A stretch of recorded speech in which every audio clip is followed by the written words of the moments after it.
بسم اللہ الرحمن الرحیم۔ سیدنا حضرت ایوب علیہ السلام کا ذکر قرآن کریم کی 4 صورتوں میں آیا ہے۔ یہ صورتیں ہیں سورہ نساء، سورہ انعام، سورہ انبیاء اور سورہ صاد۔ سورہ نساء آیت نمبر 163 میں ہے، اور ہم نے ابراہیم اور اسماعیل اور اسحاق اور یعقوب اور اولاد یعقوب اور عیسیٰ اور ایوب اور یونس اور ہارون اور سلیمان علیہ السلام کے پاس وحی بھیجی۔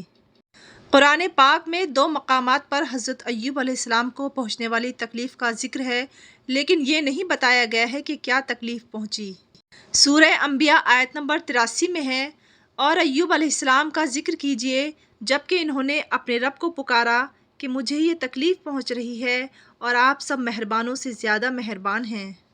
پھر آیت 84 میں ہے، ہم نے ان کی دعا قبول کی اور ان کو جو تکلیف تھی اس کو دور کر دیا، اور ہم نے ان کو ان کا کنبہ عطا فرمایا اور ان کے ساتھ ان کے برابر اور بھی اپنی خاص رحمت سے اور عبادت کرنے والوں کے لیے یادگار رہنے کے سبب۔ قرآن پاک میں حضرت ایوب علیہ السلام کی 3 خوبیوں کا ذکر ہے: صبر کرنے والے، اچھے بندے اور اللہ کی طرف رجوع کرنے والے۔ کہا جاتا ہے کہ آپ کا وطن سرزمین اوس تھی اور خیال ہے کہ وہ جبل صغیر کا ایک حصہ یا بلاد روم سے ہے۔ کہا جاتا ہے کہ ان کا زمانہ حضرت موسیٰ علیہ السلام سے پہلے کا تھا، اور کچھ جگہ بتایا گیا ہے کہ آپ کا زمانہ حضرت ابراہیم علیہ السلام سے بھی 100 سال پہلے کا تھا۔ حضرت ایوب علیہ السلام کی شخصیت، زمانہ، قومیت، غرض ہر چیز کے بارے میں اختلاف پایا جاتا ہے۔ جدید زمانے کے محققین میں سے کوئی ان کو اسرائیلی قرار دیتا ہے، کوئی مصری تو کوئی عرب۔ کسی نے نزدیک ان کا زمانہ حضرت موسیٰ علیہ السلام سے پہلے کا بتایا ہے، کوئی انہیں حضرت داؤد، سلیمان علیہ السلام کے زمانے کا آدمی قرار دیتا ہے، اور کوئی ان سے بھی بعد کا۔ لیکن یہ امر یقینی ہے کہ حضرت ایوب علیہ السلام 9ویں صدی قبل مسیح یا اس سے پہلے کے بزرگ ہیں۔ قرآن میں سورہ نساء اور سورہ انعام میں ان کا ذکر ہے، اس سے اندازہ ہوتا ہے کہ وہ بنی اسرائیل میں سے تھے۔ حضرت ایوب علیہ السلام کو بہت زیادہ خیال رکھنے والا بتایا جاتا ہے۔ آپ اپنے ملازمین اور ان کے اہل خانہ کی کفالت اور آسائش کا پورا خیال رکھتے تھے۔ بے شمار غربا، مساکین اور یتامہ اور بے سہارا لوگوں کا خیال رکھتے اور کوشش کرتے کہ ان کی تمام ضرورتیں پوری ہو جائیں۔ مہمان نوازی آپ کو ورثے میں ملی تھی، کسی کو بھوکا ننگا نہ دیکھ سکتے تھے۔ اگر کپڑا پاس نہ ہوتا تو اپنے بدن کا کرتا اتار کر دے دیتے۔ اللہ رب العزت نے حضرت ایوب علیہ السلام کو بیوی، اولاد، مال مویشی سب کچھ دیا تھا۔ پھر اللہ رب العزت نے ہی آپ کو آزمائش میں ڈالا۔ کھیت جل کر راکھ ہو گئے، مویشی مر گئے، اولاد سب کی سب آنن فانن دب کر مر گئی، دوست آشنا بیماری کی شدت سے گھن کھا کر ساتھ چھوڑ گئے، بدن میں آبلے پڑ کر کیڑے پڑ گئے۔ ایک وفادار بیوی نے حق رفاقت ادا کیا، آخر وہ بھی تنگ آ گئی اور حرف شکایت لب پر لے آئیں۔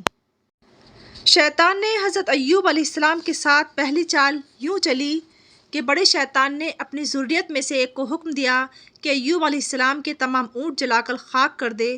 اس نے ایسا ہی کیا۔ بڑا شیطان ایک چرواہے کا روپ بنا کر حضرت ایوب علیہ السلام کے پاس آیا۔ آپ نماز پڑھ رہے تھے، فارغ ہوئے تو شیطان نے رونا پیٹنا شروع کر دیا اور کہا کہ آسمان سے آگ آئی اور آپ کے سارے اونٹ اور چرواہوں کو جلا کر خاک کر گئی، صرف میں ہی بچا ہوں۔ شیطان کی یہ مکارانہ کہانی سن کر ایوب علیہ السلام نے خدا کا شکر ادا کیا اور فرمایا، خدا کا شکر ہے جس نے مجھے یہ مال دیا تھا اسی نے واپس لے لیا، اب میں زیادہ اطمینان سے اس کی عبادت کروں گا۔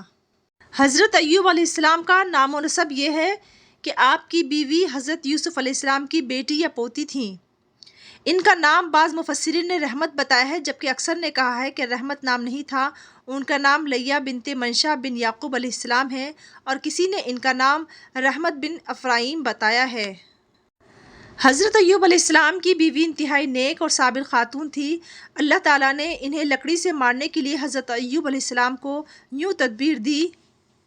تندرست ہونے پر اپنی قسم کو پورا کرنا چاہا، تو چونکہ نیک صفت خاتون تھیں اور سزا کے قابل نہ تھیں، اس لیے اللہ تعالیٰ نے حضرت ایوب علیہ السلام کو حکم دیا کہ اپنے ہاتھ میں تیلیوں کی ایک جھاڑو جس میں 100 تیلیاں ہوں لے کر مارو، اس طرح قسم پوری ہو جائے گی۔ مفسرین نے مبالغہ آمیز روایات کو غلط قرار دیا ہے، جس میں کہا گیا ہے کہ آپ کو جذام، پھوڑے پھنسیاں اس حد تک ہو گئے تھے کہ بدن گل سڑ گیا تھا اور بدبو کے باعث سب لوگ آپ سے نفرت کرنے لگے تھے۔ مفسرین نے ان تمام روایات کو من گھڑت قرار دیا ہے۔ انبیاء کرام علیہ السلام کو ایسا مرض ہرگز لاحق نہیں ہو سکتا جس سے انسان دور بھاگتے ہوں، کیونکہ یہ نبوت کے مقصد تبلیغ اور ارشاد کے منافی ہے۔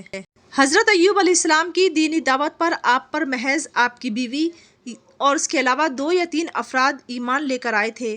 حضرت حسن رحمۃ اللہ علیہ کا حضرت ایوب علیہ السلام کے صبر کے بارے میں قول ہے، وہ کہتے ہیں کہ ایوب علیہ السلام پر آزمائش در آزمائش نازل ہوئی اور ان کے اہل و عیال، مال و دولت سب فنا ہو گئے، کوئی بھی چیز ہاتھ تلے باقی نہ رہی، مگر ایوب علیہ السلام اور ان کی بیوی نے بہترین صبر کیا کہ انہوں نے یہی سیکھا تھا کہ اپنا ہر معاملہ اللہ کے سپرد کر دو۔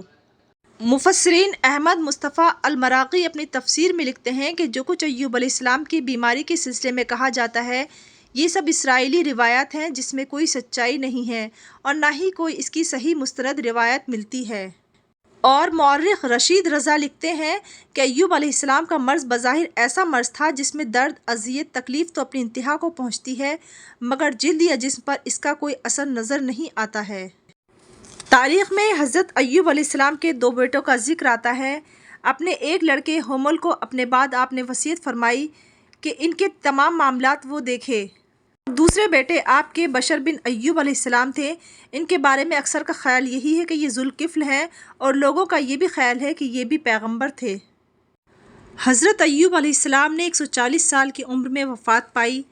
اللہ رب العزت نے آپ کو صبر کرنے والا کہا ہے، اس لیے صبر ایوب ایک مثال بن گئی۔ یہ صبر یقیناً ایک اللہ کے نبی کا صبر تھا جسے اللہ نے اپنی بارگاہ میں قبول فرمایا۔